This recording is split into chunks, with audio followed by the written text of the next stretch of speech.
Hey everyone, today we're going to take a look at this 2020 Nissan Altima. So the Altima was fully redesigned for the 2019 model year. As far as mainstream midsize sedans go, the Altima is pretty firmly entrenched in third place here in the US behind the Toyota Camry and the Honda Accord. It still sells in pretty healthy sales figures, and the all-new 2019 model introduced a few key features. First and foremost, the Altima now is available with all-wheel drive. Two engines are offered, a 2.5-liter inline four-cylinder, which is what this one has. It makes 182 horsepower and 178 pounds-feet of torque. There's also a new, unique variable compression turbo that makes 248 horsepower. Unfortunately though, only the base four-cylinder model is available with all-wheel drive. Another cool feature introduced for the Altima last year is Nissan's ProPilot Assist feature that leverages elements of the radar cruise control system and of the vehicle's lane keeping assist feature to essentially guide the vehicle down the road on the highway for short periods with minimal driver input. Now, no vehicle offers fully autonomous capabilities yet, despite how some automakers like to market these systems, but Nissan's system is pretty advanced and represents some of the best technology on the market. So let's do a little walk around of the Altima on the outside, and then we'll hop inside, I'll show off some of the features there, and then share some of my thoughts on this 2020 Nissan Altima. Not much to see outside here. If you've seen one midsize sedan, you've pretty much seen them all. I'd call this new design fairly attractive. You can see it has Nissan's trademark V-shaped grille up front. These wheels are very flat, not a lot of depth to them. That's probably done for fuel economy. Another noteworthy feature is the rear pillar here. Kind of goes back into the trunk lid to give this thing a kind of floating roof design. It's a popular design element these days. Around back, even though this is the base four-cylinder model, it still gets dual rear exhaust tips with a aggressive diffuser back here. Not a bad look. Taillights angle inward. There is a small lip spoiler across the top of the trunk lid, and for proof, there's your all-wheel drive badge, because this is an all-wheel drive equipped model. I'll pop the trunk, give you a look in there before we hop inside. It's released via this button under the logo. And in back here you can see decent amount of space in here. Get this little cargo net for securing small items. And yeah, pretty much par for the course as far as mid-size sedans go. One nice feature is that you can put down the rear seats by pulling on this knob here. So if you approach this car from the rear with a large item to load in the trunk and you realize that you can't fit it without putting the seats down, it's nice that you don't have to go around to the back door to release them. You can just pull this button right here and the seats go down. Little handle right here for pulling the trunk lid down. And now let's take a look inside.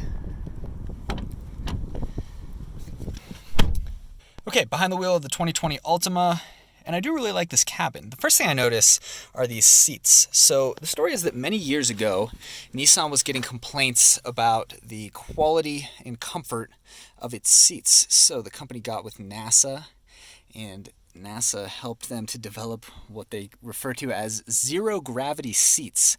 What I notice about them in particular, they are very comfortable. What I notice about them in particular is there's almost this layer between the surface and the cushion down below that kind of, I don't want to buy into the marketing too much, but it does kind of have a floating effect.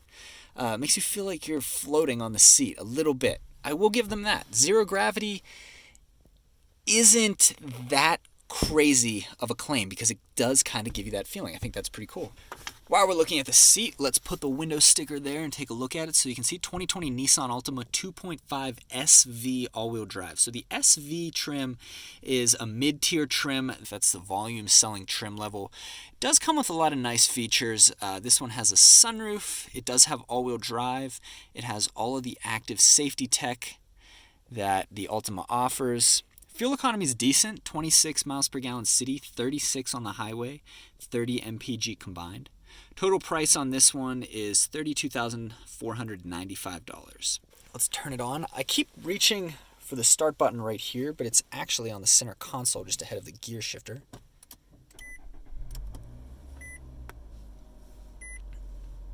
HVAC controls are pretty nice. I'm going to turn the temperature down. Turn the fan down as well. So on the SV trim, you do get heated front seats and a heated steering wheel. Buttons feel pretty good, nice to use. Dual zone automatic climate control. Another standard feature on the Altima is this 8-inch infotainment screen. So every Altima comes with this, and every Altima has Android Auto and Apple CarPlay. Two great features to have standard. There is a screen between the gauges here, and that's controlled via these buttons right here. You can show what radio station you're playing, tire pressure information, fuel economy, trip information, a digital speedometer, pretty much everything you want. And when you're using the ProPilot Assist feature, you can see its current status up there on the screen as well. As far as interior materials quality goes, this is a soft touch, kind of feels like, it's like a padded rubber. It's a decent material. It's maybe like a simulated leather, I think is probably a good way to describe that. Beneath that, you've got this aluminum strip that runs into the door handle. One thing that is a little bit confusing are these door unlock knobs. You can see that they function like they do on a lot of cars, but they don't have the red on one side to show when the door is unlocked, so it's kind of hard to tell if the door is unlocked or locked. Moving down, this is hard plastic. This is a material similar to this. It feels a little bit nicer, and then there's this nice white contrast stitching here. Piano black is a new interior trim element for 2020, and you can see it's on the door panel here and on the center console. I don't love piano black. It shows dust, it shows fingerprints, and it tends to scratch really quickly. Moving on though, on the left here is a trunk release button, steering assist button. Right above that is an air vent, more stitching on the dashboard there. Gauge hood is a hard plastic. It's kind of a leathery finish here. I think it's simulated leather. It is soft touch. It does feel pretty nice. You get a nice aluminum strip running the width of the dashboard. Altogether, it's a charmingly designed interior. Electronic parking brake with auto hold. Start-stop button, like I mentioned, is ahead of the gear shifter here. Another nice thing I like that Nissan includes is USB-C. Right here you have an aux port, a regular USB port, which is really known as USB-A, that's the old style, and then here's a USB-C port. USB-C is destined to become the new standard in the next few years, so it's nice to see that the Altima includes it. There's also a 12-volt outlet right there as well. Beyond that, though, I think we've covered pretty much everything up front here, or at least the big parts. Let's hop in the back seat and I can show you how much room is back there.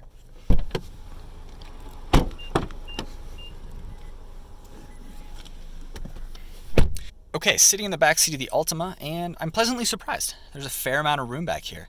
I'm about 5'11", and I have the seat in the position it would be in if I were driving. And you can see, sitting behind myself, I'm pretty comfortable. About a whole hand, so say about 6 inches worth of knee room right here. There is a hump in the middle. I imagine that's for the all-wheel drive system. It does feel a little bit claustrophobic to not be able to move my feet further out there, but really pretty comfortable. Back seat's comfortable. Not a whole lot else to show back here. There is a light up top. You do have air vents and a pair of USB ports in the second row. Fold down armrest with 2 cup holders in it. Grab handles. Space for a small water bottle in the door panel. You can probably see it better right there. Same finishes are on the back door as are on the front. This is a hard plastic though.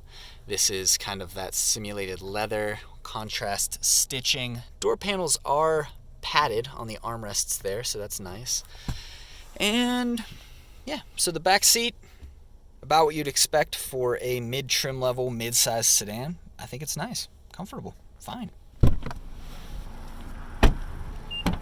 So now for some final thoughts on the Altima. Nissan's kind of in a tough place right now. Much of their product lineup has gotten pretty old, and as a result, their sales have been slumping pretty heavily over the past few years. But that isn't due to products like the Altima. This is a pretty competitive offering, and if it represents the next generation of Nissan products, I think the company will be okay. A couple really interesting things that you can get in this vehicle. All-wheel drive is new, relatively new to the midsize sedan segment. Subaru Legacy's been offering it for a while. The Toyota Camry just added it for this year, but a lot of the older midsize sedans on sale today don't offer it, so that is one way in which this vehicle stands out. That variable compression turbo, which is optional in this vehicle, is pretty compelling as well. It makes 248 horsepower and still achieves pretty good fuel economy. Fortunately, that engine is only offered with front-wheel drive, but either way, either powertrain is pretty good in this vehicle. And then this ProPilot assist feature is really cool too. I was using it on the highway, and it kind of messes with your head a little bit, the way it will steer the vehicle down the road. You obviously have to keep your hands on the wheel or only remove them momentarily, but I felt pretty confident in its capabilities after using it for a few minutes. It would speed up, it would decelerate if the car in front of it was slowing down, and it would take turns pretty well. It was really cool, and frankly, I think it's a kind of a compelling reason to buy this car. So with that said, the midsize sedan segment is extremely competitive, and I think the Altima is yet another competitive offering in the segment.